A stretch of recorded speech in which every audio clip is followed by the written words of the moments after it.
میرے دوستو، پھر میں اپنی بات پہ آؤں جو سمجھانا چاہتا ہوں آپ حضرات کو۔ وَهُوَ يَتَوَلَّى الصَّالِحِينَ، یتولا سرپرست بھی ہے، دوست بھی ہے، جیت اور فتح کی علامت بھی ہے۔ اس کے کئی معنی علماء نے کیے۔ یہ جو ایک عام طور پر حدیث پڑھی جاتی ہے، توجہ اس میں آپ کا ایمان بناتا چلوں یہیں پہ ہی، من کنت مولا فعلی مولا، یہ عام قوال حضرات سے آپ سنتے رہتے ہیں۔ قوالی اس وقت تک قوالی نہیں ہوتی جب تک وہ حدیث پیش نہ کریں کہ آپ صلی اللہ علیہ وسلم نے ارشاد فرمایا، جس کا علی مولا، جس کا میں مولا اس کا علی مولا۔ مولا کے 48 کے قریب عربی لغت میں معنی ہیں، ایک نہیں ہے۔ اور قرآن نے جہاں بھی مولا کہا ہے وہ اللہ کی طرف گیا، بل اللہ مولاکم، اللہ تمہارا مولا ہے، جس سے معلوم ہوتا ہے کہ مولا کا معنی معبود بھی ہے، مولا کا معنی خالق و مالک بھی ہے، جو اللہ کی صفت ہے۔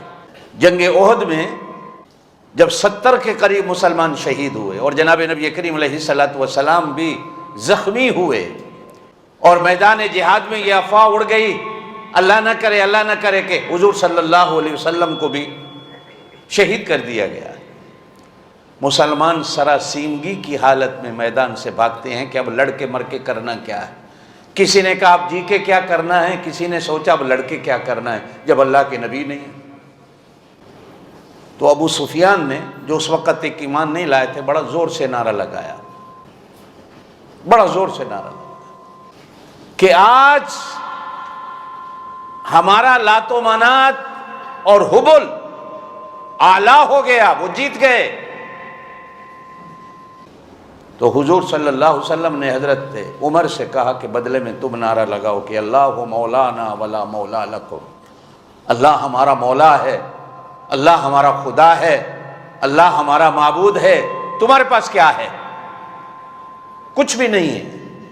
تو وہاں بھی حضرت عمر کی زبان سے حضور صلی اللہ علیہ وسلم نے جو نعرہ لگوایا وہ اللہ کے مولا ہونے کا لگوایا۔ اکثر علماء اس کا معنی کرتے ہیں کہ مولا کا معنی یہاں دوست ہے۔ وہ حالت ہی ایسی پیدا ہو گئی تھی کہ آپس میں تھوڑا سا اختلاف ہوا کسی بات پر صحابہ کرام کا حضرت علی کے ساتھ۔ میں اس تفصیل میں نہیں جانا چاہتا کیا اختلاف ہوا۔ حضور صلی اللہ علیہ وسلم نے حضرت علی کا ہاتھ پکڑ کر اعلان کیا کہ جس کا میں دوست ہوں اس کا علی دوست ہے۔ جو مجھ سے دوستی رکھتا ہے اسے چاہیے کہ وہ علی سے دوستی رکھے۔ اب ہمارے علماء حضرات کو بھی لوگ مولانا کہہ دیتے ہیں، تو یہاں بھی مولا کا لفظ استعمال ہوتا ہے۔ اگر تو کوئی اس نیت سے کرتا ہے کہ یہ مولانا ہمارے خدا ہیں، معبود ہیں، خالق و مالک ہیں، تو یہ تو شرک ہو گیا۔ اور اگر وہ دوست کا معنی لیتا ہے،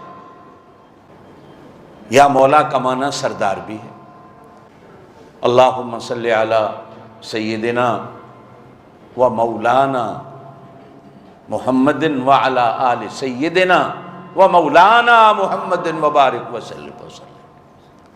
درود پاک کے اندر ہم حضور صلی اللہ علیہ وسلم کے لیے بھی مولا کا لفظ استعمال کرتے ہیں اور سید کا لفظ بھی استعمال کرتے ہیں۔